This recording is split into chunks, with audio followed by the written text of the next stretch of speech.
Well, good morning, everyone. The court will please come to order. We've got a quorum present. All of our members are here. All of our legal notices have been duly posted, and the court is duly called. Is there a motion to open court? So moved. Second. All those in favor signify by saying aye. Aye. Motion carries, and bailiff will please open court. All right. Dallas County Commissioners Court is now in session 4, February 2015, term with the Honorable Judge Jenkins presiding. Please remain standing for the invocation. And our invocation today will be given by my guest, Miss Amber Vincent. And Amber was born and raised in Akron, Ohio. She graduated from Kent State. She is a two-time alumni there. In fact, her mama works there. And she has a Bachelor of Science degree in Integrated Life Sciences and a Bachelor of Science degree in nursing. And after 2 years as a registered nurse in an intensive care unit in Akron, she decided to become a travel nurse working in Florida and Texas. She relocated from Akron to Dallas in December of 2012, and she's a member of the American Association of Critical Care Nurses and a member of the Shoreline Church in Dallas. And I want to welcome Amber, but also welcome her fiance and my friend Derek Markray, who's here with her today. Amber, would you lead us in prayer? Yeah, just use it and pull that thing down, and it's all good. Okay. Good morning. Good morning. Please join me with bowed heads. Dear God, thank you. We thank you for this day that you've allowed us to share with our friends, family, and neighbors. We thank you for your loving kindness and tender mercy. We thank you for life and the opportunity to serve others. Please be with us this day and every day as we uplift one another and let the light of your love shine brightly for all of us. We ask that you give us the strength and courage to walk the path that you have designed for us. Please continue to bless us and allow us to be a blessing to others. We give you all the praise, honor, and glory. Amen. Amen.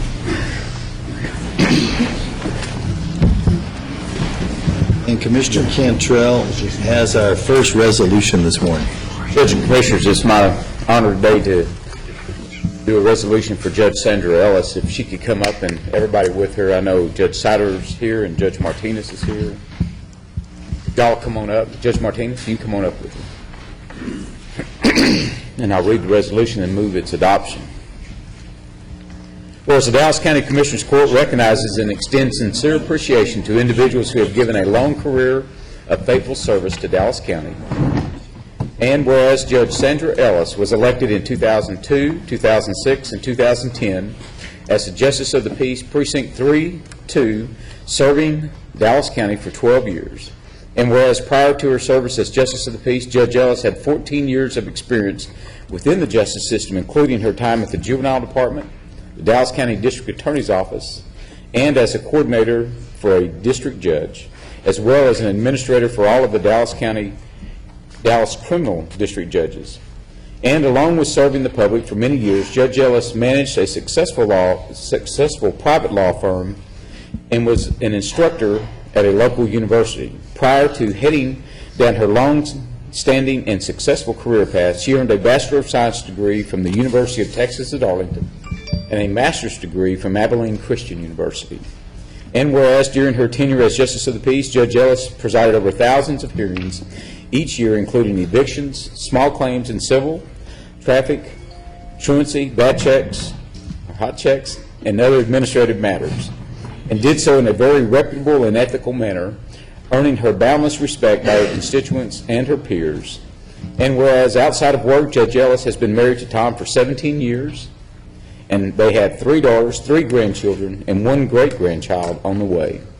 They have enjoyed a lifelong residency in Dallas, and it certainly leaves a huge void of institutional knowledge and insight now that Judge Ellis has departed from her time at Dallas County after 26 years.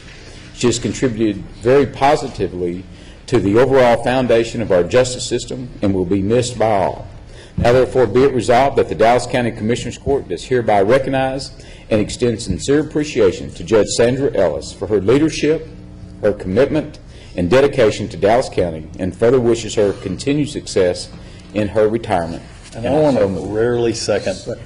Well, you didn't get a chance to. Even though the judge rarely seconds, I want to second that because of all the work that you did for us. He just Right, all those in favor, signify by saying aye. Aye. Motion carries unanimously. And I want to give you a chance to say a few words, but I want to say to you how much I appreciate you stepping in and serving for, gosh, over 3 years in a position, in a JP position, in a situation where if you had not have done so, we would have had to the taxpayers would have had to have paid a second person to do so, and you probably saved the taxpayers a few $100,000 and did a great job, so thank you. I appreciate so much you recognizing me. It is a great honor, and I also want to thank Commissioner Cantrell and his staff for bringing this forward today. You know, my first job, real job, was with Dallas County at the District Attorney's Office. Henry Wade was the DA at that time, and one of my jobs as a paralegal was to get the cases together for all of the prosecutors, and we heard those in Cleo Steele's court, and at the time, we called it night court, and the person who was running the show and instructing and orchestrating all of that was, of course, Commissioner John Wiley Price, and 40 years later, you still have the good knack for doing all of that. But my 12 years as Justice of the Peace, it is absolutely the best job in the county. It's the most interesting and the most fun. Commissioner Cantrell, I can't imagine you leaving that for Commissioner's Court, but nonetheless, Dallas County is all the better for that decision. It was a pay cut. It was a pay cut. On top of Oh, yeah, it's definitely a pay cut, yeah. But, you know, retirement is nice. I'm not sure I'm cut out for it just yet, so if there's anything else that I can ever do for Dallas County, for any of you on behalf of Dallas County, call me. Diversion would be welcome. I appreciate it. Well, Judge, Thank you so much. let me just say that, as you know, when you did assume that position, and one of the reasons I wanted to second that is because when you called, I came. You had some facility challenges to begin with. I know, and you did show up, and I appreciate it. Well, and you worked under some very strenuous environmental conditions out there. But you made it work, you and your staff. And so Judge Martinez is a lot better now with regards to the facility. But I just really appreciate the way that, you and your staff always responded. And at the end of the day, you produced. And so that's all we can ever ask for. And so, And Judge, let me say this, because in the redistricting, what took place was, it kind of left you kind of hanging there, but you had a choice, and it shows that your character and also your work ethic, because you had a choice just to sit back and draw a check from Dallas County taxpayers for 3 years and do nothing, or go in and take over a court that was so undermanaged, to put it kindly, because things were stuck away in boxes, and you actually ended up doing probably 2 to 3 times the amount of work that you would have done just maintaining your own court. And so the taxpayers, of Dallas County would probably never know that, but we know it, and we really appreciate all that you've done. So thank you very much. Thank all of you. I Yeah. appreciate it. Thank you, Judge.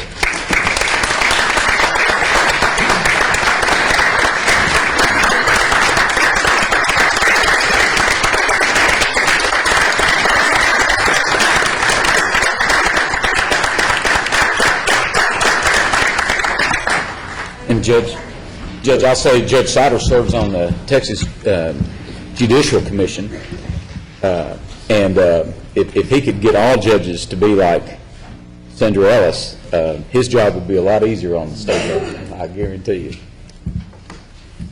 So our next resolution is from Commissioner Garcia. Thank you, Judge, colleagues, members of the audience. This morning I have the honor of recognizing a deputy constable that has also done a fantastic job for Dallas County, and that is Freddie C. Davis. And I'm going to ask him and his family and delegation to come forward. I believe Honorable Williams is also here as well. And the resolution reads as follows. Whereas Freddie C. Davis was born in Waxahachie, Texas, he attended El Centro Community College and graduated from North Texas State University. And whereas in 1965, Freddie C. Davis began his law enforcement career as a book-in officer under Sheriff Bill Decker and the Dallas County Sheriff's Department. And whereas he then worked for the Dallas Police Department from 1967 to 1969 and was assigned to street patrol for the Southeast Substation. And whereas later, Officer Davis left law enforcement to become an entrepreneur and started door and window installation business. During this time, from 1981 to 1990, Freddie C. Davis volunteered as a reserve deputy constable with Precinct 6 under Constable Skinner. And whereas in 1990, Officer Davis was hired as a full-time deputy constable under Constable Skinner and was assigned to the Civil and Writ Enforcement Unit. From 2011 to 2015, he served under Constable Roy Williams, Jr. And whereas Deputy Constable Freddie C. Davis has served Dallas County diligently for 35 years, continuously for 33 years and 5 months. And whereas Deputy Constable Davis has been happily married to his wife, Sharon, for 52 years, and has 3 wonderful children, Carrie, Clinton, and Hale. Now, therefore, be resolved that Dallas County Commissioners Court does hereby recognize, congratulate, and express heartfelt appreciation to Deputy Constable Freddie C. Davis for 35 years of faithful service to the citizens of Dallas County and extends best wishes for an enjoyable and well-deserved retirement. And I so move. Second. All those in favor, please signify by saying aye. Aye. Aye. Motion carries unanimously. I guess with any milestone, you can say that you never made it by yourself. I thank God for being with me all these many years. I thank my family. I thank my co-workers. I thank Constable Williams. All these things go together to help us accomplish our goals and be where we want to be in our lives. And I'm very thankful for the opportunity that I've had here. And thank you does not seem like enough, especially when you're talking about coworkers and family. It's been behind you all these years and with you all these years. So. But it's the best thing I can do, and it's the best thing that I can say. So thank all of you very much. I appreciate you. Thank you. Can you pull the microphone down? My husband has worked also since he was about 9 in his mother and father's little grocery store right across the street from them, and I know of no one with a better work ethic than he has. Thank you, Sharon. Deputy Constable, would you like to introduce some of your family here and some of the people with you today? Honorable Williams, you want to say a few words?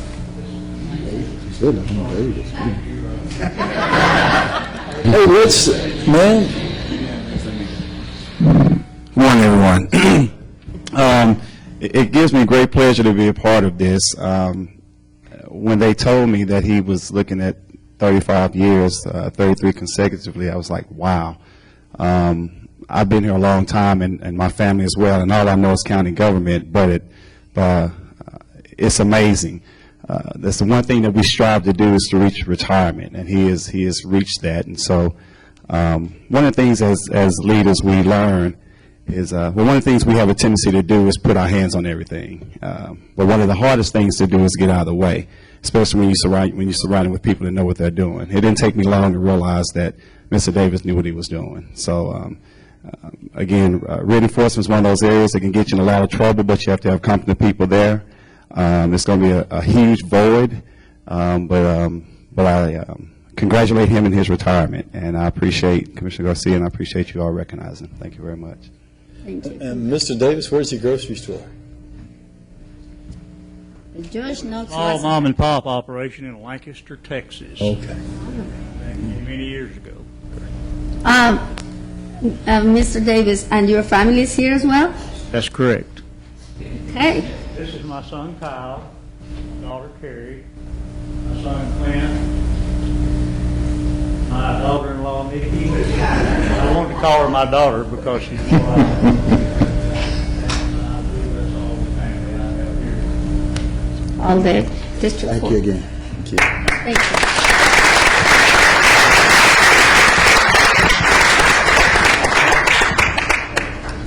All right, next up is our consent agenda. Is there a motion on the You have a consent? presentation? We have a presentation. Oh, second try. We're going to come back to a presentation when Dr. Brantley arrives. He is stuck in traffic. I think his wife's here, though, so we know he'll be here momentarily, and we look forward to that presentation. But if we go to the consent agenda now, is there a motion on the consent agenda? So moved. Okay, any discussion on the consent agenda? Any discussion? Hearing none. All those in favor signify by saying aye. Aye. Motion carries unanimously. And, excuse me, and the next motion is on the bids. Oh, I'm sorry, we didn't, Yeah, didn't, but, I think she put us in. Next one? we'll do bids. So moved. Second. Motion on the bids, or there, yeah, I'm sorry, there already is. Is there any discussion on the bids? Any discussion? Hearing none. Who's second? Dr. Dr. Daniels. Daniels.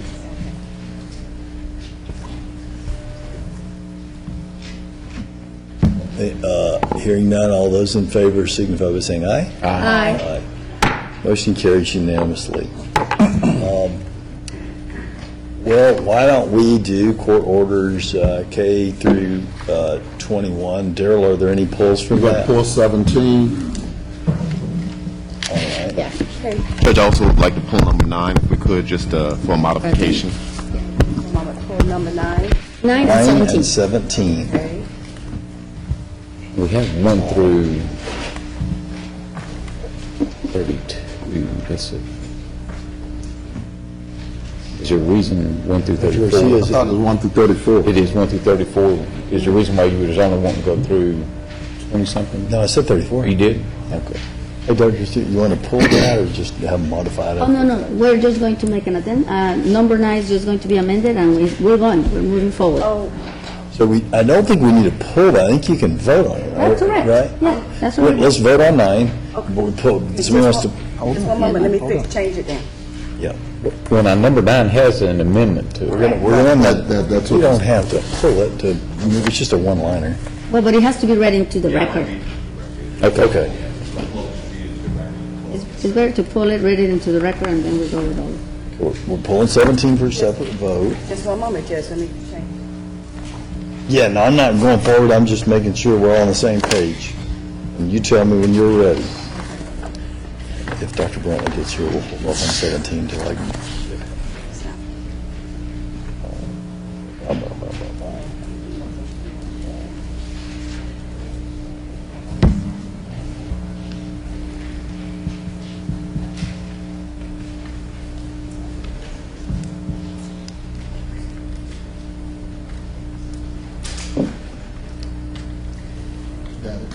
You ready, Freddie? Okay, she's got it.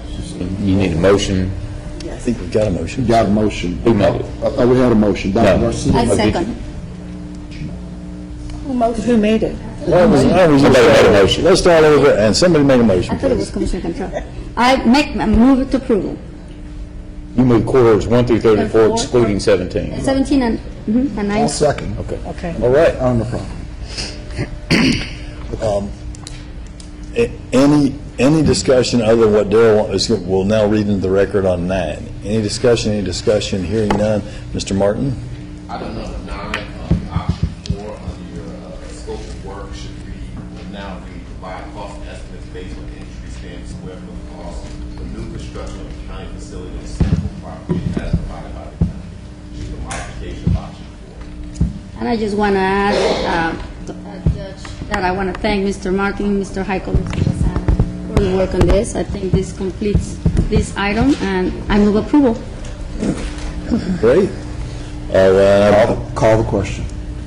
glad to have everybody all working together on that. The question has been called. All those in favor signify by saying aye. Aye.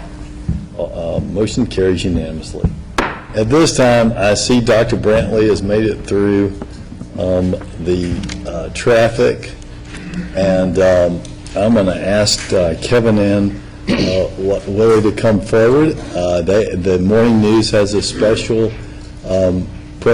what's up? Has a special presentation that they've asked us to all take part in. Good morning. Thank you so much. We're so pleased to be here. I'm Kevin Willey. With me is editorial writer Roger Jones, who has project managed our Texan of the Year process for 10 of its 12 years, and editorial writer Todd Robertson behind me, who wrote this year's cover piece about Texan of the Year. As some of you may know, this was the 12th annual Texan of the Year. It actually was one of our most popular selections, although the story was born out of death and tragedy. It actually gave light to dedication, service, commitment, and life. And I'll read just one paragraph from Todd's essay on behalf of the Dallas Morning News. They didn't choose Ebola, it chose them. Nurses Vincent, Pham, and Dr. Brantley immersed themselves wholeheartedly in the fight to save lives, even when it meant risking their own. Their impact was undeniable, given the national call to action that resulted when their nightmares unfolded on live television. Nurses Vincent, Pham, and Dr. Brantley are the Dallas Morning News 2014 Texans of the Year, and we have some framed copies to present.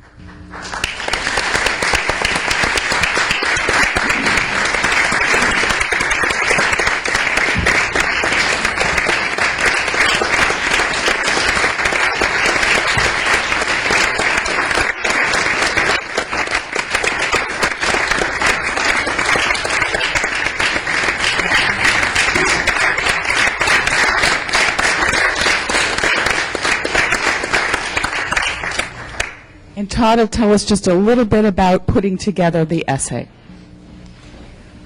So very briefly, this is supposed to be a totally secret process. The recipients of this recognition are not supposed to know that they've been chosen.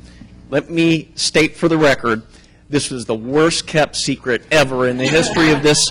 We had to let into the process first the copy editors. Among the board, the editorial board, we each take a vow of silence. We will not discuss this outside of the editorial board of the Dallas Morning News. But then we had to bring in copy editors, photo editor, photographers, design editors. Then we had to bring in KXAS Channel 5 because they were going to do the presentation on the day it was announced.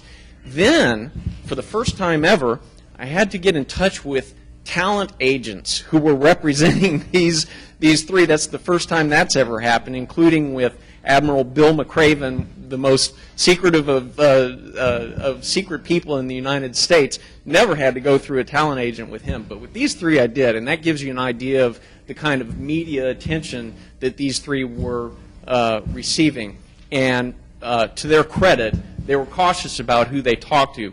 They had no reason to talk to the Dallas Morning News. But they agreed to. We didn't tell them what it was for. I think they got it. Anyway, the media has not been kind to them. And because of that, they were cautious. And because of that, it made it even more difficult than ever for me to get in touch with the three. I must have spent 5, 6, 7 days trying to get in touch with Amber's agent to get some action out of him. Never got it. I made a secret contact through the various people who worked most closely with these three to help them through this ordeal. And made contact with Amber, made contact with Dr. Brantley, and it was because of Amber, only because of Amber, that I was able to get in touch with Nina Pham. They've all three established relations with each other and friendships, and they will forever be bound by this experience, not merely by the experience, but by the blood that they share. So, to get them into the building, that had to be a secret process in itself because, of course, it's a newspaper, and we had people in the newsroom who were absolutely salivating to get an interview with these three. We had to do it by secret. We had to get them to pose for, what was it, 45 minutes, something like that, for these photos that appeared in the section. That's a little bit of the process. They handled it beautifully.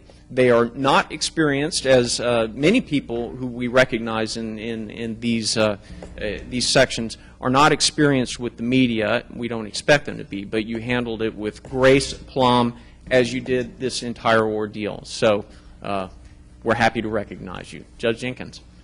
I just want to say hello to you. I admire your work, and to you guys, I love y'all. You know, it's great to have you here today. Thanks for gracing us with a prayer. I look forward to seeing y'all tomorrow. But I banged these gavels for y'all's day. So I want to give y'all that.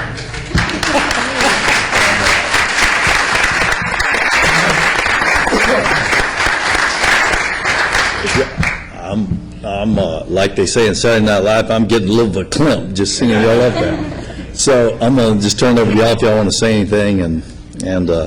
But I love you, and I'm so glad that you're here and that you've come through this. And I know God has blessed your life in ways that are just indescribable and hard for all of us to understand it. In the time and going through all this, there's a lot of sadness and a lot of trouble, but also there's tremendous blessing in all of this. So, y'all want to say anything to the Anyone morning wants to news say folks or anything? Come on, Dr. Bradley, you first. Good morning. Good morning.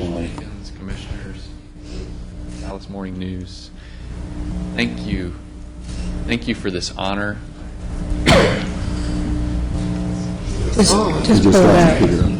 Thank you. Thank you for this honor. Thank you for standing behind all three of us in the ordeals that we've gone through. As Todd said, not everyone was kind to the three of us through our ordeals, but I know for myself, I have felt a tremendous amount of support from so many people, and receiving an honor like this, it's humbling. Thank you for the support you've given to us. I want to remind all of us that the people of West Africa are still suffering from this very same disease, this very same outbreak. And although there are good reports coming out about cases decreasing, they're still suffering the tragedy of continued illness and loss of loved ones and devastation to their country and their countries and their healthcare systems. So as we humbly and gratefully receive this honor today, I just ask that we all continue to pray for the people of West Africa and honor them for their resilience and all that they've been through as well. Dr. Brownlee, let me just thank you for your courage. Maya Angelou says that in the final analysis, when everything else is done, there's nothing that supplants courage. And it was your courage, first of all, that you ventured that direction, and then it was your courage that came back and began to share. And so I thank you for courage, you and your family. Thank you for courage. Judge, do you mind if they get some shots behind you because the court members are blocked by someone? By the way, the regular Flint judge will be voting no on 17 along with me. Yeah, y'all want to come on up and if y'all want to say some stuff, anybody want to say anything, say something, but they want to get some shots too. Very nice. And of course, it's always good to have the Health and Human Services Department here. Thompson, during that crisis, you were indispensable as well. You wanna, He was it. He was ground zero. That's a better shot. That's right. He was a field worker. So.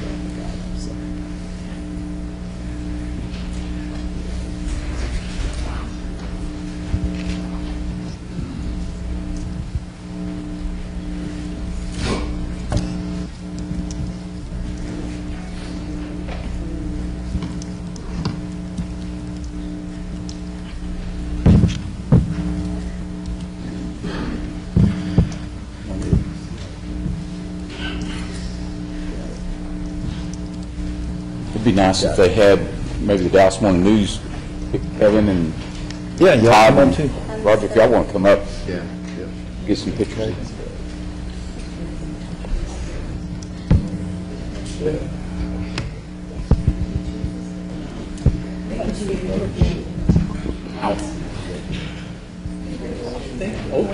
Thank you very much. Thanks for giving us the time to do this. Thank you for.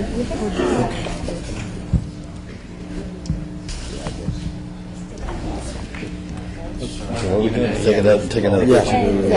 Yes. Hey, one of y'all want to sit in the chair? Come on, Nina, do it. You'll do it. Go on, jump in there.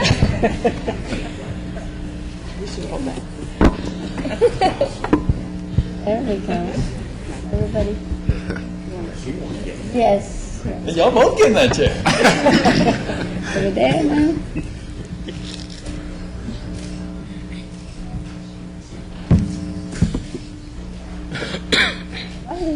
Mr. Thompson, why aren't you in this picture? Oh, no, I don't need to be. You're the one on the ground. Yeah, you're the one who's on the ground. Go ahead, I'm waiting on Hey. Good to see you. Okay. You know, I said that with tongue in cheek, but you know, Zach and his staff were on the ground every day. Absolutely. Yeah. We debated long and hard about it.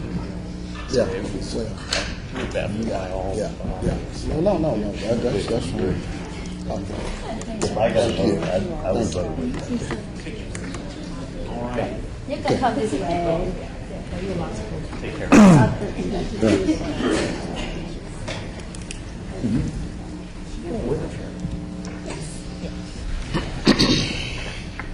Well, it's interesting, Court Order 17 is about Ebola.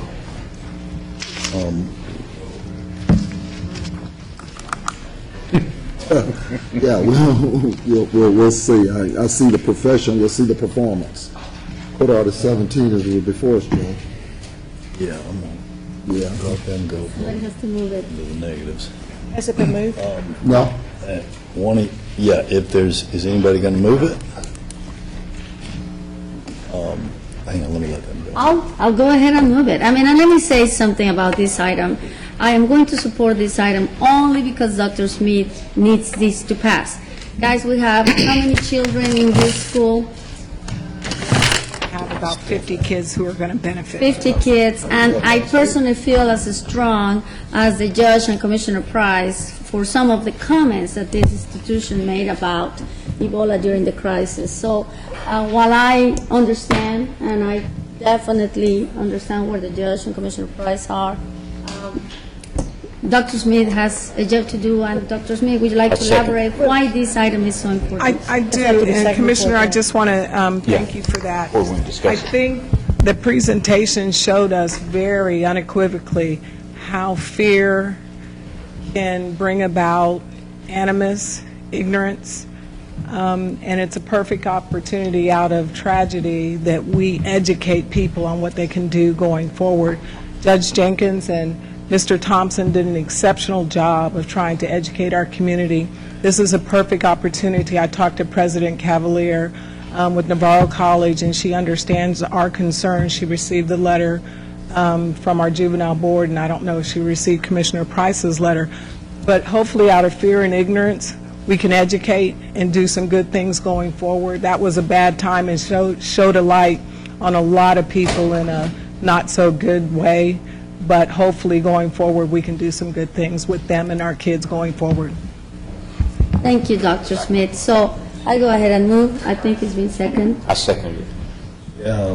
Could I ask a question then? Because I think that we had left it, if this is the time to do that. Sure. We had left it last week that, of the possibility of looking for other universities who would be able to provide the dual credit. Yes, we are still researching that at this time, Commissioner. But, so at the moment, Have nothing if this is confirmed. not passed, then the students would not have that opportunity to receive dual credit for the work that they're doing now. That is correct.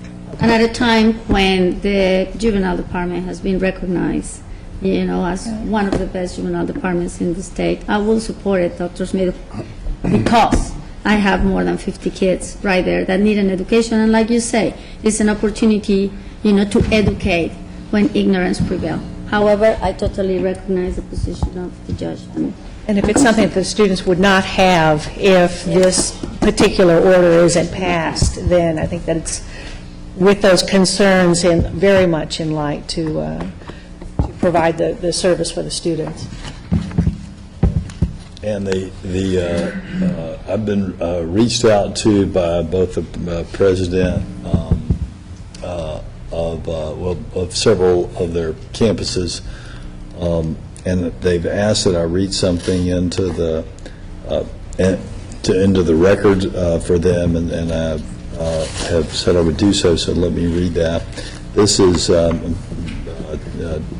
to Judge Jenkins from Navarro College. It's related to the TJJD, Navarro College Dual Credit Speak up, Judge.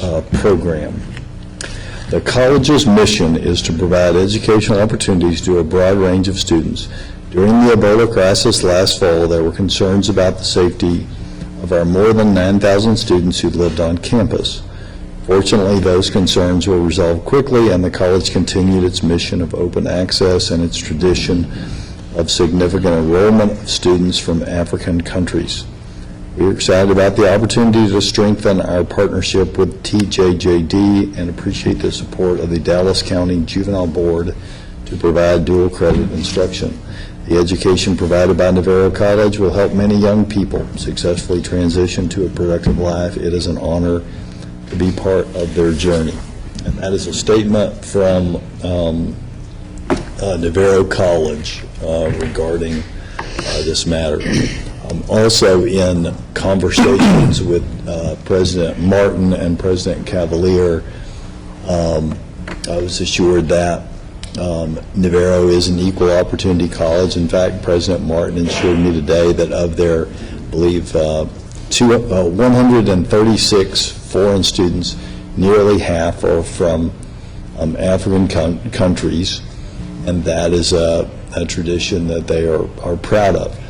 Our concern, and I shared this with President Cavalier, this is not the only college that reacted in a way that was painful to African students, and for that matter, to American students whose parents were of African immigration descent, recent being the last 50 years descent, or for that matter, in one instance, a student who was from Jamaica because he had an accent.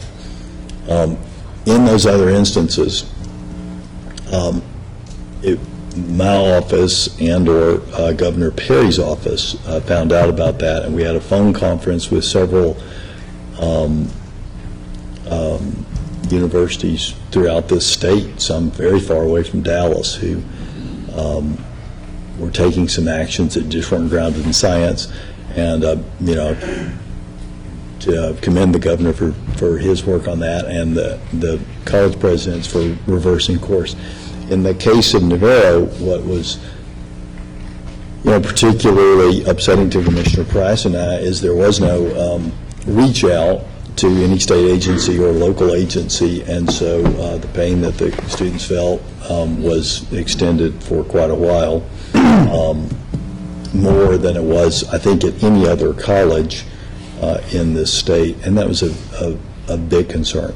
I have been assured that in the future, should any public health situation happen, whether that be here in Dallas County or perhaps in Navarro County or somewhere else where a student might be affected, that Navarro College will reach out to, if it's public health, to the state appropriate authority, the Department of State Health Services, and the local health officials, the Director of Public Health or DCH or, HHS of whatever county it is, whatever local jurisdiction it is, where this occurs. So, I appreciate those efforts. It's hard to unring a bell. You can't unring a bell, but I appreciate their efforts. And I think the proof is in the pudding of doing that when it occurs. I just find all of this real peculiar. First of all, Judge, neither you or any members of the board didn't even recall the incident. And it wasn't until such time that I brought the incident, to bear and challenge staff that the incident came forward, that this was one in the same. That's number one. So nobody even recalled. And that's what happens with us. Things happen, we just forget it. So it's, all is well. Don't worry about it. I mean, they didn't do whatever it is they do, so, it's kind of like the apology for, slavery. Remuneration is just, well, we apologize, we're sorry.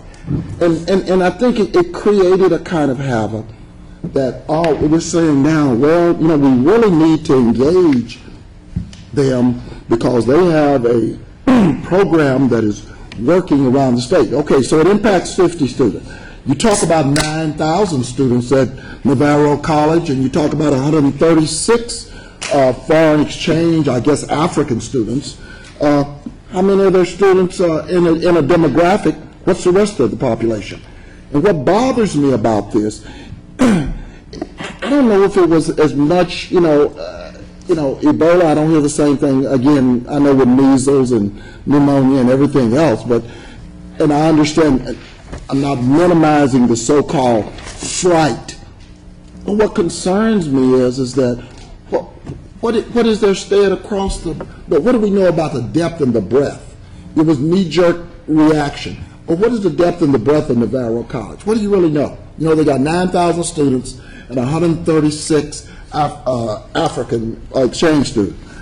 And I guess, again, what bothers me is that the only reason the board even did anything is because I asked, challenged, I generated a letter, and then the board finally, with a caveat, said we will move forward for the, quote, 50 students, but, with this caveat, go forth and please don't do this anymore. Do this again. I think it says something that's much deeper than that. I know y'all always want to keep everything on the surface. I think it says something that's much deeper than that. I mean, what you talk about that? What is their curriculum down there? What's? I mean, if you'd have brought me something other than just that little note, we're sorry and we really. I mean, what did you expect them to say? We really meant to do this. I mean, I expected I didn't know that was coming, but they said about what we would expect them to do. And so I just find it interesting. We said, well, with these 50 students, dual credit. Well, they haven't had dual credits up to now, and if they're out there searching, let staff continue to search. Is there nobody else? Does El Centro not do dual credits? I mean, we didn't challenge staff with that, but we challenged staff on this, and it wasn't until I said something. Nobody else said anything. So does El Centro have dual credits? Commissioner, they may have. We haven't engaged with them. That's this my program point. came from JJD as a recommendation to be established. So, but our promise to Commissioner Daniel is yes, we're going to look at others. Navarro may not be the only one. Ana Mendez College just opened. We'll look at them. We'll look at El Centro. We'll look at all of them. It's not just that. But tell me, as I said, what's the rush with this particular contract? We're making all of these excuses for what's the rush? What is it? As I said, if I hadn't said anything, it would just floated through. You're correct, Commissioner, and I don't know if it's a rush. We've been dealing with this with TJJD and Navarro for at least 4 to 6 months, and the rush is, if we don't engage, our students miss out. And our whole goal is to get our students whatever they need to be successful. So I understand why you might think it's a rush, but this is something we've been working on behind the scenes for 4 to 6 months. And so how long would it take you to, so since, this has really been almost a month now, has somebody contacted El Centro College? Dr. Pirtle is reaching out. I don't know if he reached out to El Centro. I'll have to find that out for you, Commissioner. Philip, can you come here, please? Well, as again, I know we always, we just did this, it's the profession versus the performance. We did this Harley Ebola thing, and that's the antithesis of, the concern with Navarro College. Other than the fact we don't know anything else about them. I mean, we know nothing else about them. They got 9,000 students. Well, I think the point has been done about the juvenile department reaching out to other colleges. In the meantime, we will move this item. And like I said, I totally understand Judge Jenkins and Commissioner Price standing. I wish I could go with them, but I also know the importance of education and dual language. So I'll be supporting. Can you call the question, Judge? You can just, any other comments on that? Give me just 1 second, please.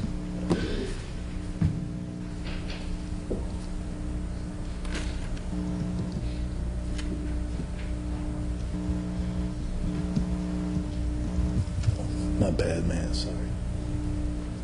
Ready, Judge? No, hold on, he's got. Hang on, well, if we could, hang on 1 second.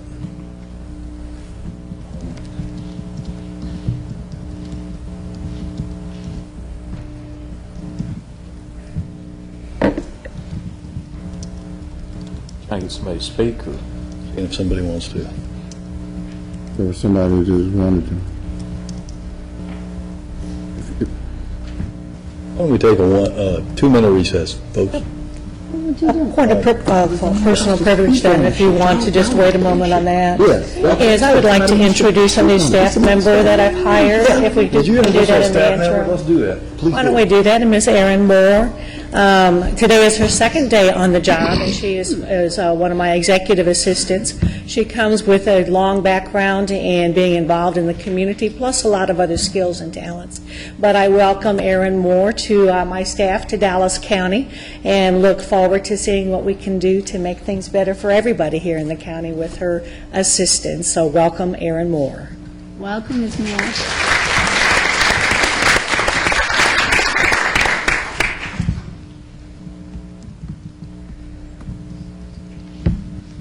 Love the way folks try to make everything feel all right. Huh? Huh?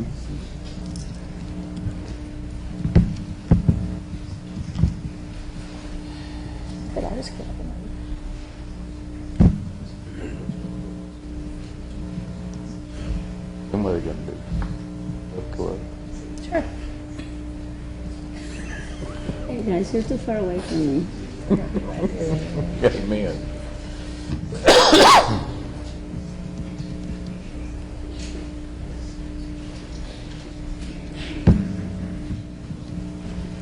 Dr. Smith, can I just ask, are there limitations due to the, because it's a charter school, that, for example, that the University of Texas at Arlington would not be able to offer dual credit, or are there those kinds of limitations? Anybody? No. Or would have a any four-year college be able to offer the? It's any college is able to do that. What happened was Navarro and TJJD formed that partnerships for other county probation officers around the state. So we kind of tapped into that. Our biggest obstacle was getting the technical, the IT piece together. That's why it's been taking so long to make sure what Navarro had and what we have are conducive with our students. So it's just a matter of, another 4 to 6 months. We can have more than one dual credit program. One size doesn't fit all. And I'm not opposed to that. And Commissioner Price is correct in everything he said. No one on our board, when this was brought up, was aware of it until he brought it up. I hadn't heard of it. Our board wasn't aware of it. And all I can say is I admire Commissioner Price's passion about what he believes in. So this is not to negate anything he said or anything he's done.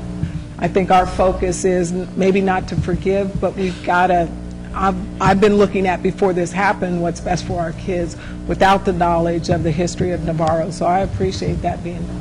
You know also, too, that the rest of us will also be watching to see how Navarro College responds and what they do actively, proactively, from this point forward to attempt to do that educational part that they've agreed to provide their community and the community at large.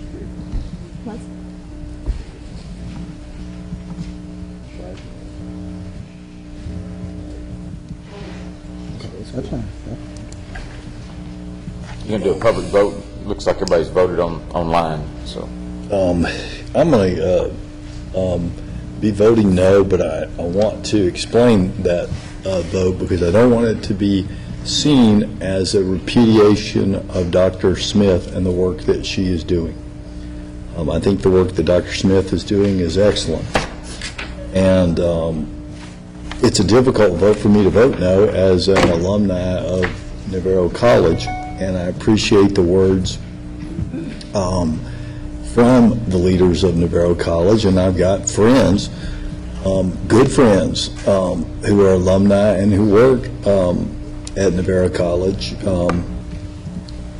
But, I'll be honest with you, I've just prayed with too many people from West Africa and held a couple too many kids who've been crying because of stuff like this, and I believe you when you say it's going to be better, but I just can't in good conscience, from where I was, vote for this today.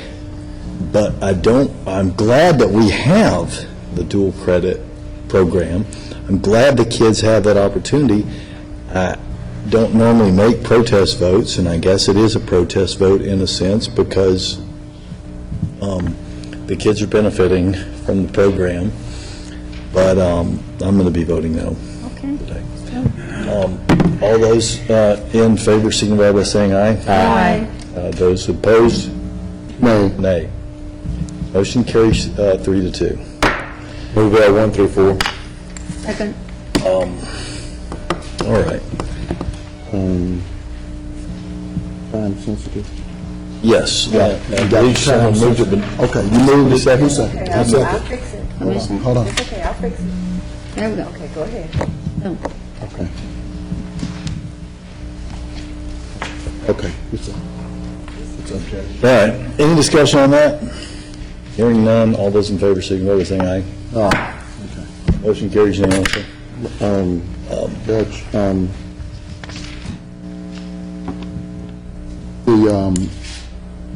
the juvenile department is pleased to announce the acquisition of one of our premier individuals. She's in training. She's in training. Ms. Danica Carruthers, who we've known for years. Danica. Well, she is now moved into administration of the Dallas County Juvenile Department as a deputy, and we're glad to have her. She's not here? No, she's in training. Oh, I got you. I missed it. But wanted to announce that. Good choice. It's always good to see the Dallas County people move around and see where their comfort levels increase and what services they can offer. Was that the first word or something? It was just okay. Oh, so Mr. Martin, if you would take us through our briefing. Judge Commissioners, you have two presentation items. Our first one is from the Honorable John Ames. We'll do a presentation on Dallas County Tax Office, 2 Steps, 1 Sticker program. Okay, Mr. Ames.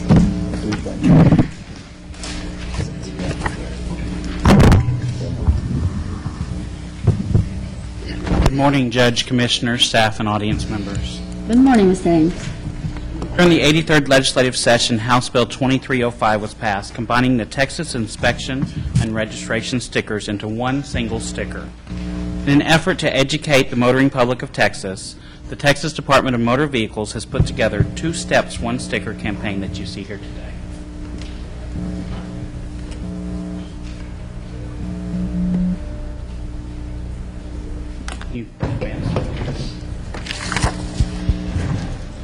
As you can see, starting March 1st, Texas vehicles will only have 1 sticker to serve as both proof of inspection and registration. Here's the first step.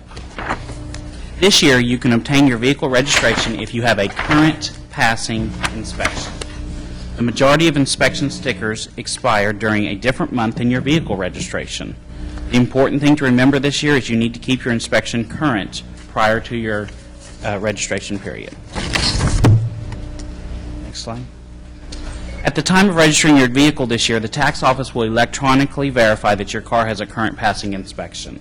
This being done through the state's registration titling system, commonly referred to as the RTA. Next year, you'll have a 90-day window to complete your inspection prior to the registration. Let's talk fees for a minute. The fees are the same as they've always been. The difference is where you pay them. Prior to this, your $39.95 inspection cost was paid at the station, and that covered the station cost, the DPS fees, and the TCEQ fees. After March 1st, you'll pay a reduced cost to get your vehicle inspected because the DPS and TCEQ fees will now be paid at the time of registration at the tax office. What we know today is the $62.75 most commonly known registration cost will be going up to about $77. But the total is the same as what you're saying. Correct. It's just a matter of where you're paying it at. In order to get everyone on the same page, March 2015 to February 2016 is considered a sync-up year. As I stated earlier, as long as you have a current passing inspection, your registration is good to go. If your car is not currently inspected, you will need to do that prior to registration. If you're one of those rare vehicles that are already synced up, meaning your stickers expire the same month right now, you will need to go ahead and get your inspection prior to your registration. You probably said this, but let's just make sure it's super clear. Let's say somebody got their inspection An yesterday. example right now, Judge. Okay, you got it yesterday. That's what he's That's getting the ready to do. next paragraph. So let me show an example, okay? If your registration sticker expires in April, but your inspection sticker expires in September, you simply come to the tax office and get your new registration sticker, okay? At that time, our computers will sync those two dates up together, and your new date for registration and inspection is April of 2016.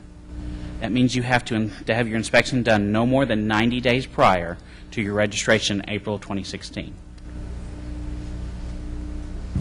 So if your inspection expires after your registration, you have a current inspection today.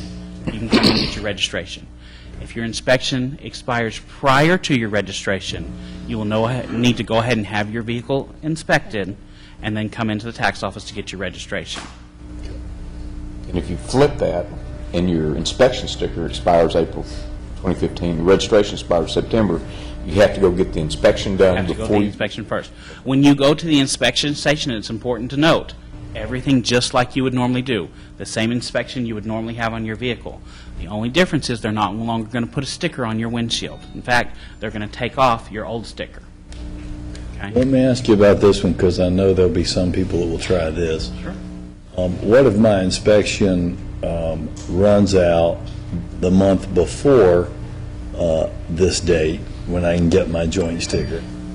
Can a person try to just skate without getting his car registered and then show up and get a free year without having to get a car registration?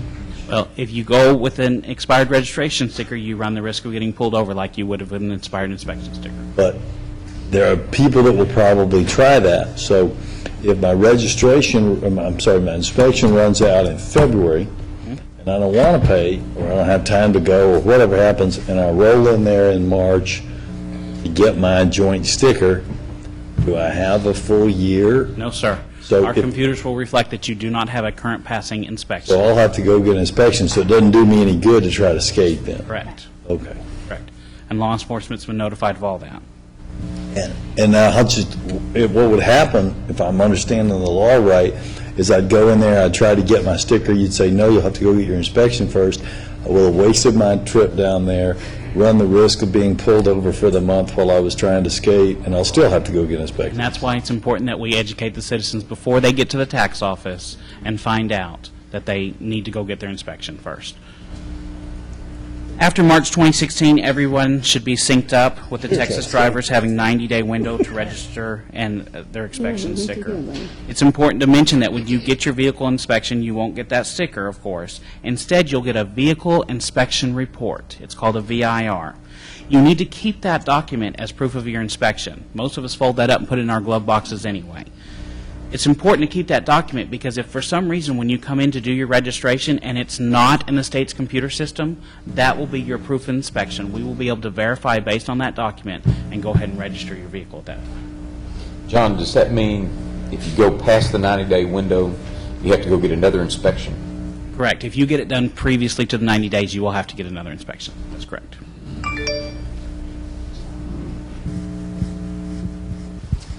As with any change, like when the registration sticker went from the license plate to the windshield in 1993, there will be a transition period. We anticipate this to be an educational year, and that means the tax office will be helping our citizens understand this process. This could result in longer processing times and could result in longer lines. We hope that this is a temporary situation, and we can accomplish this with our current staffing. Additionally, we will be putting together informational materials to assist our taxpayers with this process. We are currently getting quotes on how much this information will cost. I strongly believe in as much prior education as possible, which is why my office has put out press releases. We held a joint press conference last Friday with Tarrant and Denton County to help the public understand. At that press conference in our Grand Prairie Government Center, we were pleased to have Senator West there to help us convey this message to the public.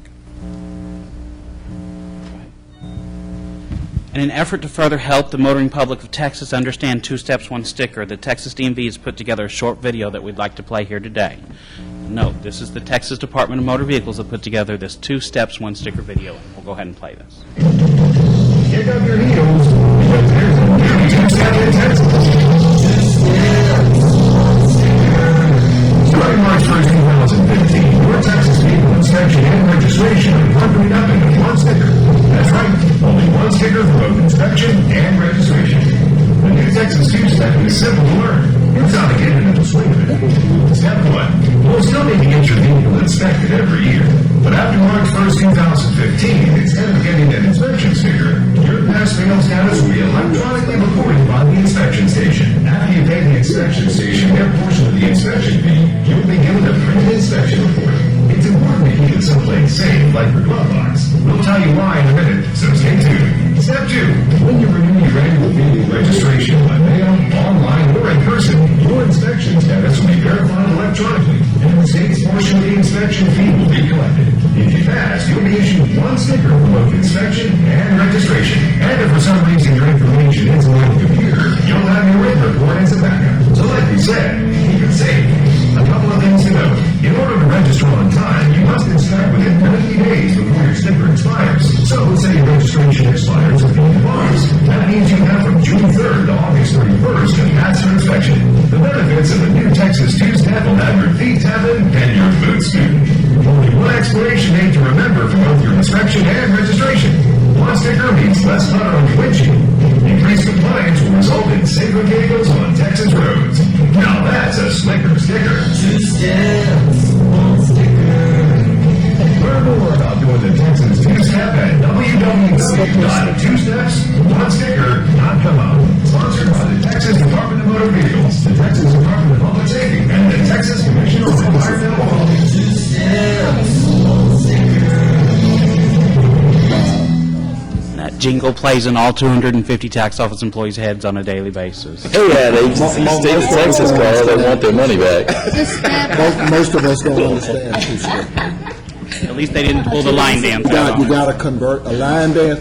Well, it's a different line dance now. I can show you different line dance. This came out of Austin, sir. Yeah. So that is the Two Steps, One Sticker. We hope that we have provided enough education that everybody understands.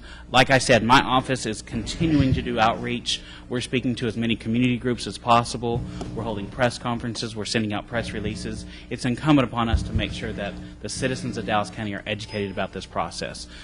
All working together and making sure everybody's educated. This can be a smooth process. We know it can be. It can be as smooth as it was when we took the inspection sticker off the license plate and moved it to the windshield. Slicker sticker, huh? A slicker sticker. I want to thank everybody who helped lobby for this. This is a quantum leap also in our fight against basically drug gangs who were selling fake inspection stickers. And you could not tell. We would put those inspection stickers on a board for the police, and we'd have policemen try to pick the fake. And very rarely could they get it. It was so sophisticated. And now with this, it'll be virtually, well, I hate to say it's virtually impossible because I'm always amazed at what criminals can come up with. But we think this is an effective tool to end that practice. And that practice, those fake inspection stickers were leading to many problems. Dangerous cars that were polluting the air, they couldn't pass inspection, getting inspection stickers. And it was helping fund other criminal activities that were much more violent and dangerous. So it's a very good thing. If the media could make sure to get out the message, this important message, and the message that it does you no good to skate on your inspection because you're going to have that inspection if it's before, what is it, March 1st? Right. And I want to say a special thank you. The media has been very good. We've seen a story on Channel 4 already. We've seen information on Channel 5. We've done 2 live interviews with Telemundo. Fantastic. So, yes, they And were very that was active. one of the questions. Mr. Ames, do you have more of this that we can do. pass and our town hall meetings? They're in English Special and Assistant Darlene has those. We can pass them out to anybody here today. They're available in all of my offices. Okay. And we'll be happy to. The other question I have is, you mentioned that obviously this is going to take education and time, and we may have some longer lines. Are you prepared to have additional staff in all your? No. Of course, additional staff comes with additional funding, and that's up to the You court. have all the money, Mr. Ames. Yes, I hand that money over to the court on a regular basis, Dr. Garcia. Well, would you, for the record, reflect, how are we going to deal with this? Yeah, we will be monitoring this very closely, obviously. We're hoping this education process. We do envision this sync-up year to be not so difficult because most of the people who come in, they're going to go ahead and be able to get their registration. And that's our opportunity to make sure we educate the citizens, we provide them information. Next year in 2016, I think it's going to be more difficult because, like we stated, there could be some people that have simply forgotten about the combination process. They've forgotten to go ahead and get their car inspected before their registration. And so they will come into the office or they'll go online and then they'll have to know, oh, I can't get it today, I have to go get my inspection done and then come back. Those are customers that we touch that we don't get to process their work. So we're hoping to minimize that as much as possible. We'll be monitoring that situation. We're also encouraging our citizens to go online as much as possible and do this online and not be in the office. But the main thing you have not mentioned is that years ago, when Commissioner Cantrell and I were here, when we first exported this, you could go into the supermarket on Saturday morning and pick up your registration. And we have 84 subcontractors today that work for us. Not only do we have all the Krogers and Tom Thumbs, but So we I have, guess what I'm asking, are they all going to be synced up as well? yes, they will be able to verify the VIR and sync up as well. So you can that's- get this done online, you can mail it in, you can bring it into the office, or you can go to one of our subcontractors. Okay. And that's something that we strive very hard to do. 6 years ago when I got here, we only had 50 of those subcontractors. Today we have 84. Our goal is to have 100 of those to provide the convenience for our citizens. Mr. Ames, do you have the presentation online, right? We have a link to all that stuff online at our website and at the Two Steps, One Sticker website. Thank you very much. So I can send them directly to the Dallas County website. That's correct. Including the video of the two-step. Including the thanks. video. That's correct. Sounds good. Thank you. I'll be by your office to pick up a stack of these. We'll be happy to get some to you, Commissioner. Same here. Thank you all And very thank much. you for all the town hall meetings that you've done in District. Glad to do them. Thank you very much. Thank you. Thank you, Mr. Ames. Our next presentation is from Director Thompson with Dallas County Health and Human Services, Chicken Gun here, West Nile, and measles update.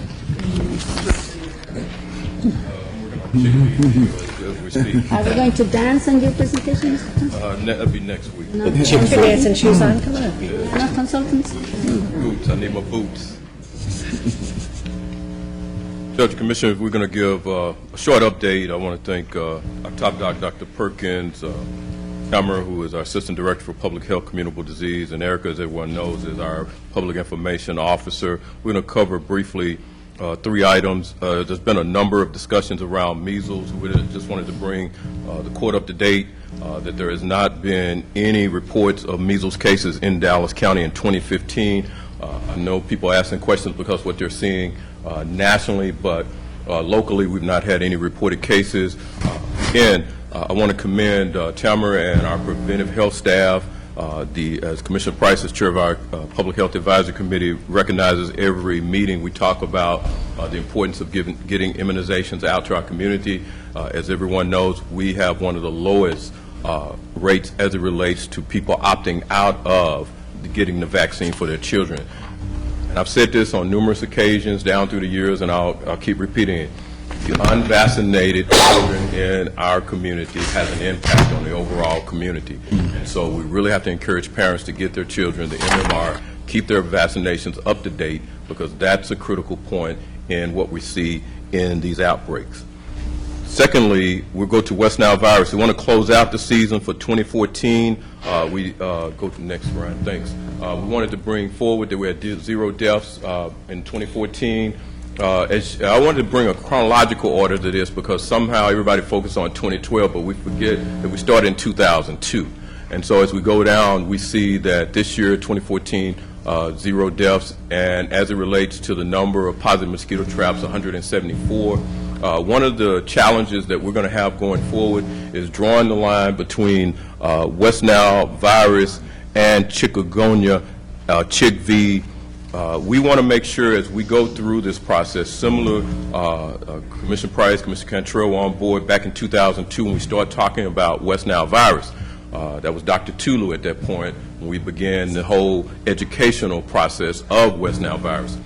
We're going to run parallel the educational process between chikungunya and West Nile virus, because as we go into this process, and it's kind of like an instructor. You're going to go through this over and over again, but it's still going to be students who are going to miss the point. And so that's why every month we're doing this presentation, because we've already started our chikungunya and West Nile prevention campaign. We'll kick off the season in April, but we're going to be repeating the same message over and over again, because if we go into the season, we have to draw the parallel between West Nile virus, our protocol for responding, as well as chikungunya, our protocol for going through that process. I'm going to bring up our top doc, but I want to briefly move past the case definitions that Ryan has before us, and then go to the next slide and bring up a top doc. As you can see, the imported cases, because of time, let's go to the next. So you see in the imported cases, the countries that we've seen in terms of imported cases of chikungunya. There's not been any cases reported, localized cases in Dallas County. All have been imported. You see the countries in which they have originated from. Dallas County Health and Human Services has been involved in working with the airports to get information, signage out there in terms of as travelers, especially coming in. But there are some other issues from a legislative standpoint. I'll be in Austin in the morning, talked at the last legislative briefing on last Friday. There are some points we need to include in our health and safety code. I'll vet that out tomorrow with one of the senator's representative to look at what is going to be needed to make sure that we have chikungunya on the radar as it relates to our health and safety code. So that's a challenge in my 7 a.m. meeting tomorrow morning in Austin. So I'm going to bring up our top doc, which is going to kind of go into the case confirmation process through the time to kind of show the difference. And what I want to make sure is clear. We're talking West Nile virus, chikungunya, we're running it parallel, and it's going to be critical because as everybody kind of jumps on the bandwagon after everything starts, we're going to lay the groundwork now, and we look forward to all the quarterbacks to come in once we start. Thank you, Director Thompson. Good morning, Commissioners Court and citizens of Dallas County. In regards to this impending threat to our citizens, the CHIKV virus, let's say, for example, as was clearly indicated on the previous slide, that we have 11 imported cases. In other words, we have had citizens that have traveled to other parts of the Western Hemisphere where the virus is in the native mosquito population. They got bitten by a mosquito, returned to Dallas County, and as a result of becoming symptomatic, they sought medical care, and as a result of receiving the medical care, they were diagnosed with CHIK-V. Confirmation, prior to actual confirmation, they were diagnosed with suspect CHIK-V. So here's the process on this particular slide, which illustrates that the patient seeks medical care at a local provider. The provider does a history and physical. In this case, the patient has had travel outside of the region. As a result of the symptoms, joint pain, swollen joints, fever, possibly rash, muscle pain, etc. The patient has blood drawn. The specimen is sent to a commercial lab. We get the results from the commercial lab, which indicate confirmation. In the meantime, the other option is that the physician can send the clinical specimen to the state laboratory, to the CDC, and in regards to the turnaround on that clinical specimen from the suspect CHIK-V patient, up to 2 weeks may result in the turnaround of receiving the lab result. May be longer during increased arbovirus season or activity. That means that as the mosquito season starts to peak, that might create a backlog as far as reports being sent to local health departments from the CDC. We get the result from the CDC here at DCHSS. So what does this mean? When we have a suspect case based on travel history, clinical signs and symptoms, that activates us to respond with the appropriate action. Next slide, please. As I indicated, to date, all of our cases, 11, the vast majority have come from Central America, the others being from the West Indies, also known as the Caribbean.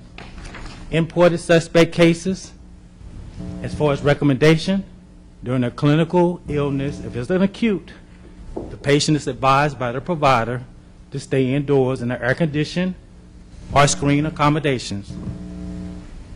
And if they are beyond their active symptom stage, that would determine whether, based on the time of the year, whether we would actually do an actual mosquito mitigation or an analysis of the property. Locally acquired suspect cases, that means that the patient has not had any travel outside of Dallas County or outside of the Texas region. That right there increases our heightened awareness of that the mosquitoes locally might be now infected with the CHIK-V virus. Recommendations to the patient during an acute stage of illness, that they are to stay indoors, and if they do not have air conditioning, to be in a screened-in accommodation. If they want to go outside, they need to be dressed appropriately and use insect repellent. Next slide. This is a comparison between CHIK-V virus in relationship to West Nile virus. The mosquitoes are different. We have daytime mosquitoes in relationship to CHIK-V. We have the dust and dawn mosquitoes being the Culex mosquito, which we're familiar with previous West Nile virus seasons. The symptoms are very similar. The difference between the actual infection to our citizens is that the vast majority of CHIK-V infected citizens will become symptomatic with symptoms. Unlike West Nile virus, the vast majority that are infected are asymptomatic. Control question? measures? Yes, ma'am. Does this mean then that the mosquitoes do not show positive for the chikungunya? In relationship to CHIK-V, the sentinel event is going to be illustrated in sick patients, in humans. So that's going to be our surveillance in relationship to people becoming sick. Now, as far as the mosquitoes, if it becomes where we have continuous history of no travel outside of our area by our citizens, and they're showing signs and symptoms of CHIK-V, then that will heighten our awareness that maybe we can get positive mosquito samples. Next The slide, mosquitoes can show positive Yes, for they can. this. In relationship to patient education, I'm going to turn it over to Director Thompson. So we'll go through this exercise each month because, again, I guess I get a lot of questions that become redundant. If we go back, Ron, can we go back to the slide that Dr. Let's go back 2 more slides. Okay, right there. So we want to make sure we're clear, and I think that's why we want to draw the comparison. We hope that you put this information on your website, the materials that we've provided in English and Spanish, and Erica has developed that in multiple languages as well, that you will post that on your website and get that out to your constituents. The key point, again, is that Dallas County Health and Human Services, our staff, has been working monthly meetings with, quarterly meetings with DSHS. At this point, we feel that we're prepared to go simultaneously with our campaign, but we really got to spend a lot of time educating the public on the difference. And that's why Top Doc, Dr. Perkins, has been working on this chart that shows the difference between the human specimen that is sent to a commercial lab versus if you have to send it to the CDC.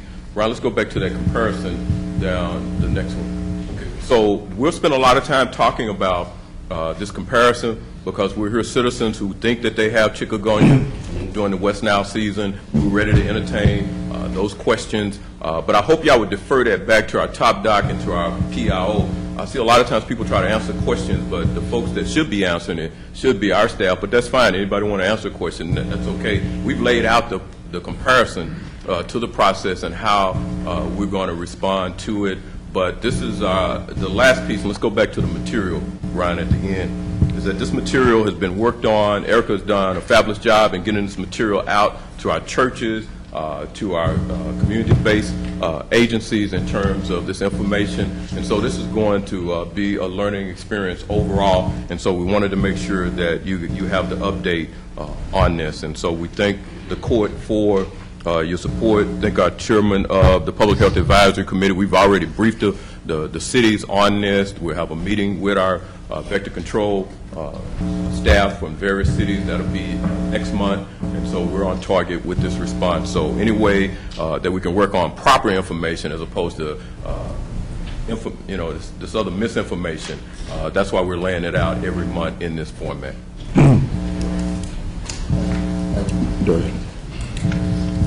Thank you, Director Thompson. Item number 3 under budget, authorize the Sheriff's Office to apply for a CJD grant in the amount of $59,000 for the purpose of providing Sheriff's Special Response Team updated equipment. Item 4 under Commissioners Court Administration, the court was requesting that the court review the contract for Paul Coggins and if satisfactory, when the county judge may execute the same. Additionally, that the court authorize the engagement of Denise Cheney as outside counsel to join with the District Attorney's Office in reviewing the county's purchasing laws for legality, consistency, and completeness, and to make necessary changes to accomplish the same. Mr. Martin, I looked at those again. As we talked about that back in August, when the court voted unanimously to hire Mr. Coggins, and then a couple of weeks later voted unanimously to hire Ms. Cheney, when Dr. Garcia and I sponsored Mr. Coggins, our desire was that he be involved in purchasing and procurement. And then I think the staff, Gordon had been to, or Mr. Heichel had been to a seminar done by Ms. Cheney and recommended that there be an order sponsored for her to be involved as well. But the way that this is structured at present, Mr. Coggins would be limited to working up some affidavits for commissioners to sign once a month to say that they haven't broken the law, and some other things. And many of the things that he's working on, like creating a list of contracts that are, that people are not to have contact about, that's something staff would have to do on an ongoing basis because Mr. Coggins won't be around to create that. Or coming up with a protocol where we list for the public groups that shouldn't be contacting commissioners. That really should be something IT should put on our website, I think. But Dr. Garcia's concern and my concern and Paul's concern and others' concerns is that he be involved in working on the issues of procurement and purchasing here. And so as we discuss changes in not changes in affidavits for commissioners to sign. I have no problem with commissioners signing affidavits as much as they want to sign them. But as we deal with purchasing and procurement, that he be involved in that. I spoke to Mr. Coggins and Ms. Cheney, and they don't have a problem working together. Right. And I tried to get a visit with Commissioner Daniel. We were both busy, and I was unable to get in yesterday, but my hope is that we can all work together so we can have a unanimous vote on these two lawyers being involved in our purchasing changes for next week, and it's good with you, right? So we'll work on that over the next week, if we can, to try to do that, because this, the way this looks to Paul and I and to Dr. Garcia, I don't put words in anybody's mouth, but this kind of takes him out of purchasing and puts him into model ethics codes. And most of the things that we're asking to be done here have already been done, with the exception of the registering of the lobbyists in the 2011 model ethics code. So I think that already the vendors have to promise that they're not contacting commissioners within that time period and not donating money to campaigns within that time period. If there's a couple of sentences we need to add to that, that's great. But we also want him to be involved in the purchasing, because he brings a wealth of experience, having done that at DISD and HISD when they looked at this. That's right. We don't want to cut Ms. Cheney out of the mix, but we don't want to cut Paul Coggins out of the mix either. Exactly. And then, Judge, you're exactly right. We also had a conference call with both Cheney, Coggins, myself, Mr. Heichel, and at the time, Ms. Nelson, and did exactly that. We came up with a matrix that the both of them agreed to, and they also both agreed to work together. I'm going to have Mr. Heichel share that again with you folks to look at the... Is that what's in the contracts? Mr. Heichel? Because when I talked to both of them and we looked at the contracts, this was on Friday, you know, of course, Ms. Cheney's happy with her contract because it's all things purchasing, which is what she wants to do.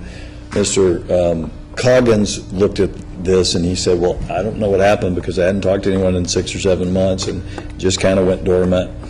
And if that's what they want me to do, then, you know, I'm going to do whatever y'all ask me to do, but that's not what my understanding was. And our understanding, Dr. Garcia and my understanding, was that he was being involved in purchasing and procurement.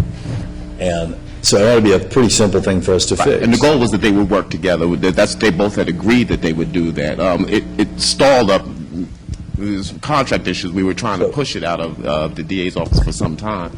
We finally got it. We thought we had some agreement at the time, but... How about if Judge Roden and I work with you and Dr. Daniel... And Mr. Heichel. And Mr. Heichel, and we just ensure that you know, it might be that we don't necessarily want to duplicate the wheel, but since we've already agreed to pay them, that we have two heads, you know, on this, since the public is very interested in this, and they've watched his work in HISD and DISD. And I think it's important with Ms. Cheney particularly because she's actually writing the model purchasing codes for the TAC, for Texas Association of Counties. So she's got the model, and it'd be important for us to use her to develop our policies and procedures based on that model that she's developing for the entire state of Texas. So, and that's why we thought it was important to add her. Dr. Daniel was looked at and thought it was very important to put her in the process. I'm not second-guessing staff's desire to add someone else. I'd just like to have the person that we voted on also involved in these things that we voted, that we thought we were voting to hire him to do. Right. So we'll pull a meeting together, Judge, and involve you and Dr. Garcia and Yeah, we just want to be sure And that- it may be that we don't vote on this next week if we can't get the meeting together. I'm out of town tomorrow with our friends that came for their presentation today, and it's unclear when I'm going to be back. Okay. I hope to be back late at night, and I may have to stay for Thursday. We'll get the information out to you all to just a review before then, so we can look at that matrix again, and then we can go over it when we do get together. Thank you, Judge. Thank you. Item 5, District Attorney's Office recommends the Commissioners Court approve and sign the MOU-ILA with the Carrollton Police Department for Texture Prosecutor. I don't know if Ms. Lindbergh's here, but I just want to give kudos to... Is she here? She is here. And kudos to the DA's office and TechShare. They have done a fantastic job of moving this project along. Carrollton Police Department is our pilot agency, and they've already started receiving electronic filing from Carrollton. And from what I understand from our staff, Mr. Craig Morrissey, there have been no issues. So kudos to the DA's office and kudos to our team. I don't know. Mr. Morrissey is also here. Kudos to Judge Bolito and everybody who's been working very hard on this TechShare project. So that's been a long time coming. It's been a long time coming. Do you have any questions or? No, just thank you. I just appreciate all the hard work you've done in CJAB and with the District Attorney's Office. Thank you so much for making us the prosecutor possible. Huge improvement. You bet. There have been no issues. I'm very proud of that, too. Yeah, they're, That's amazing. It was on budget, too. Craig Morrissey in IT and the CEC have been incredible in terms of providing us support to make sure that, anything that comes out of this. Well, thank you for being on time and on budget. Thank you. You bet. Thank I would you. encourage court members, if you've not seen it in action, to spend some time.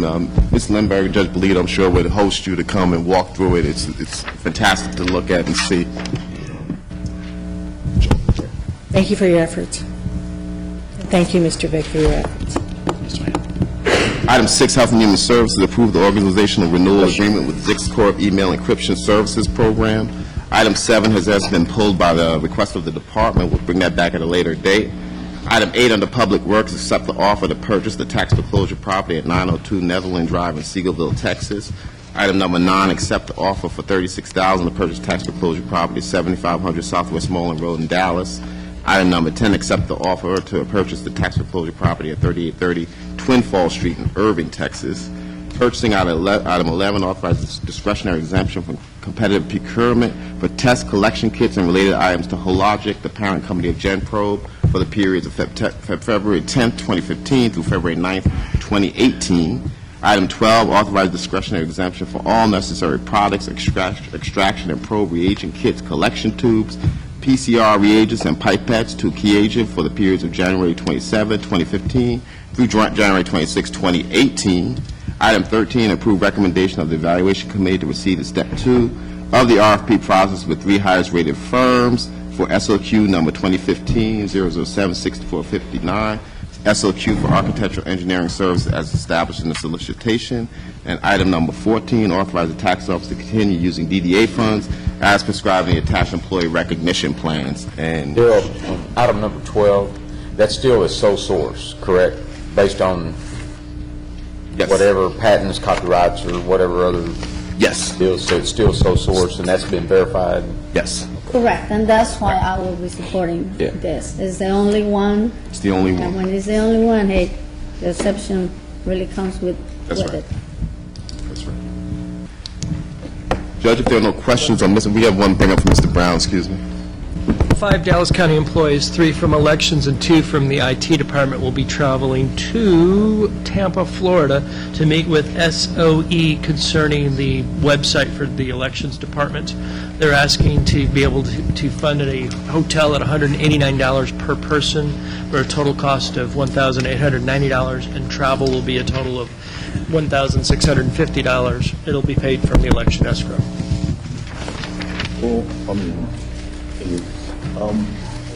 All right, this takes us to our public speaker portion of the show.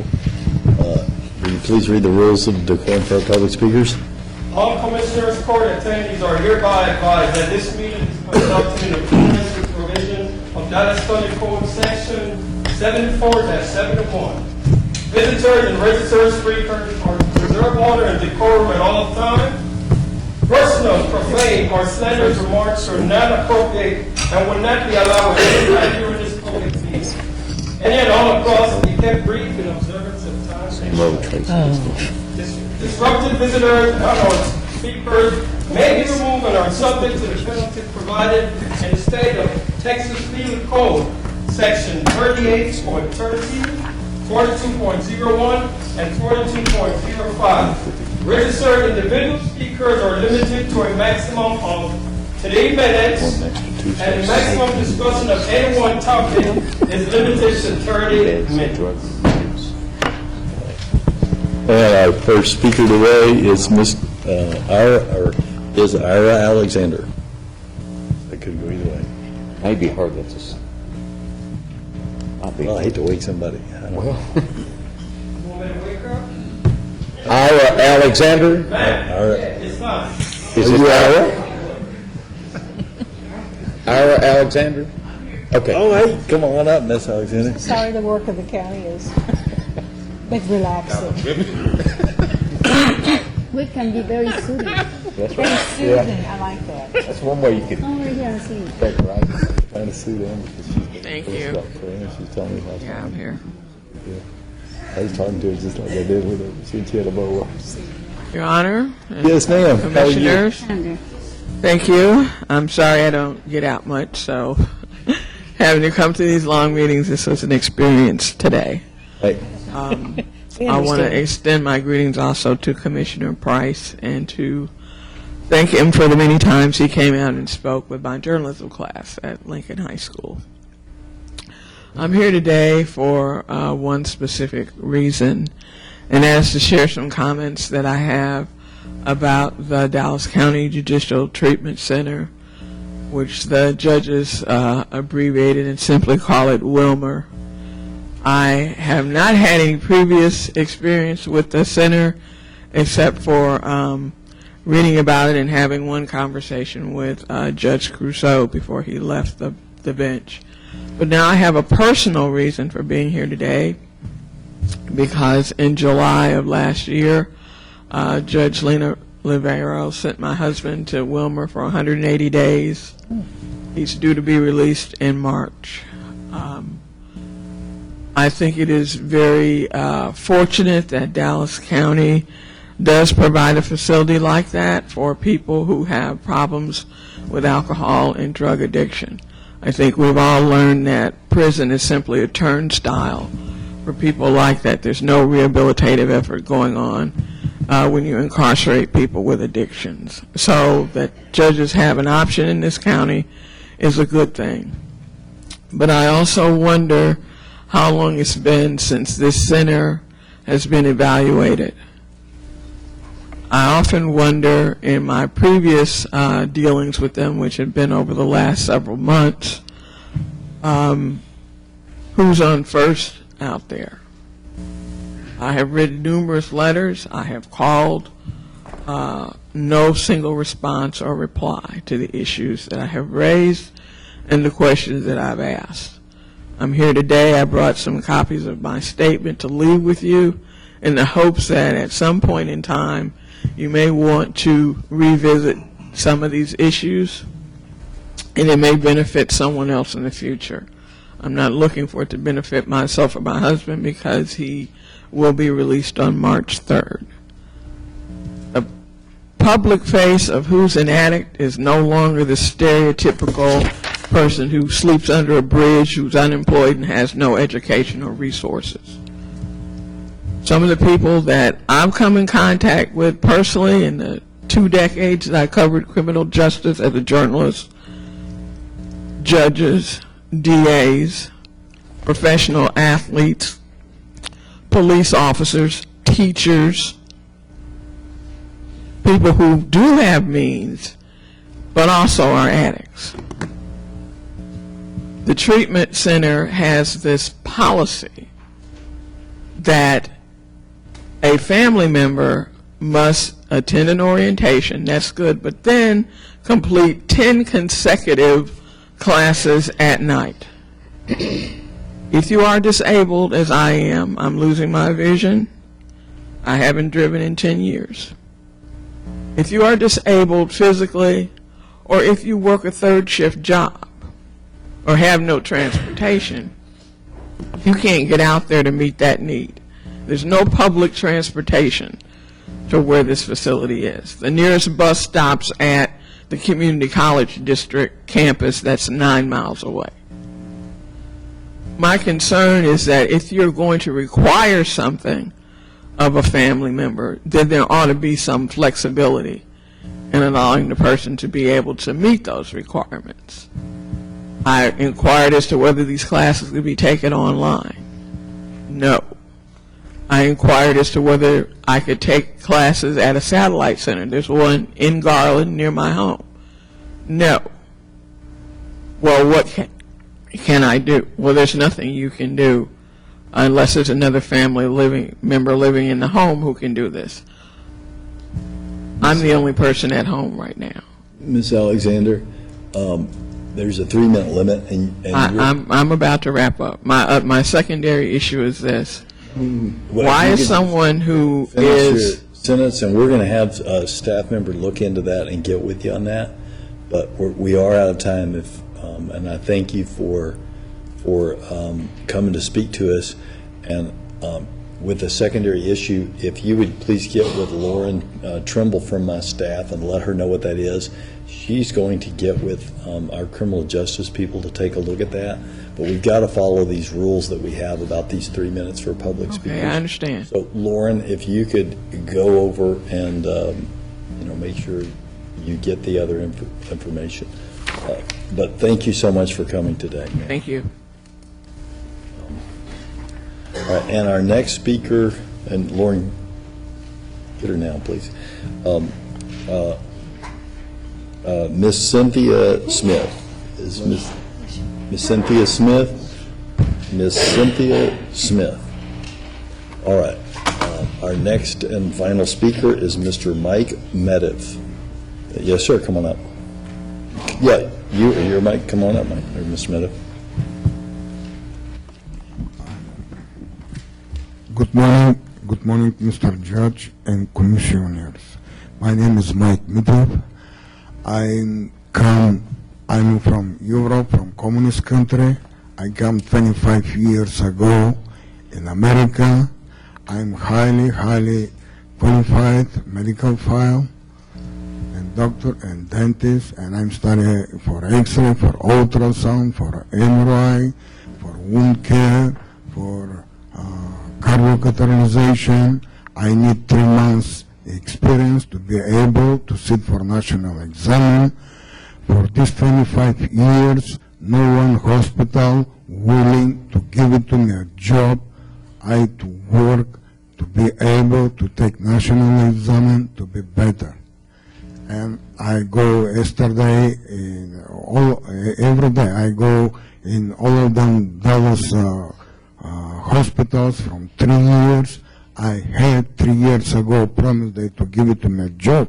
I come from Pennsylvania, but when I come, they told me it is filled, and what to do? I was 20 days motels, hotels, then I go in homeless shelters, and I was so many 2 years in homeless shelters, and nobody want to give it to me a job. And when last year and before last year I complained in mayor of the Dallas, he do not want to hear me, he do not want to see me. He sent me to some district representative. He told me come after 20 days. I did come, and he promised me after 2 days. It is still 1 year, no answer. I yesterday was in UT Southwestern Medical Hospital, University. I did apply to be only janitor, technician. They want high school and 1 year in hospital experience. I have 30 years in hospital experience, and they told me I am not qualified. I say I have 10 times more education, and you do not let me to be in operation room technician to clean floor or similar job, and I must pay the rent and no money, and I'll be out again of the street. And everybody promised me, everybody sent me from here from 3 years to somebody else. This somebody else sent me to somebody else, and then somebody else, and still nothing. So I very pleased. I can talk it all day, but the bottom line, I want a job.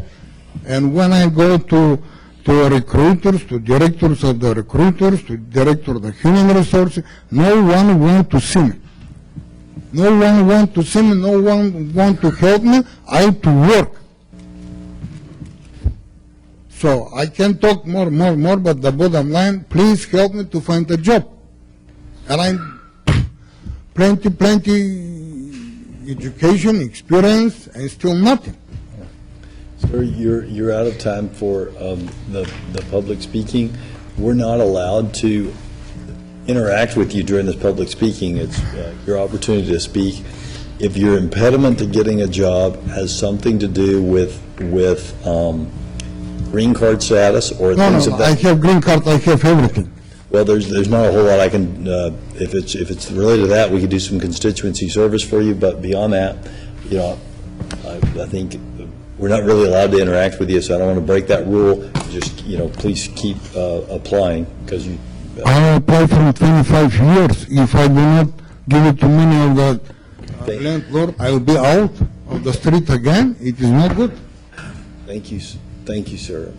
So nobody willing to Well, this is an opportunity for the public to come speak about matters that are not on our agenda. I think we're all sympathetic to your plight, but there's, if it's not a matter of something the government can do to clear up a status for you, there's not much I can do other than to wish you well. Thank you. All right. And this concludes our open session. We're going to adjourn in a few moments for closed session to discuss matters under Chapter 551 of the Government Code is previously posted. Any action that needs to be done as a result of discussions in that closed session will take place in a subsequent open session. Thanks.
Hold on, you're not there.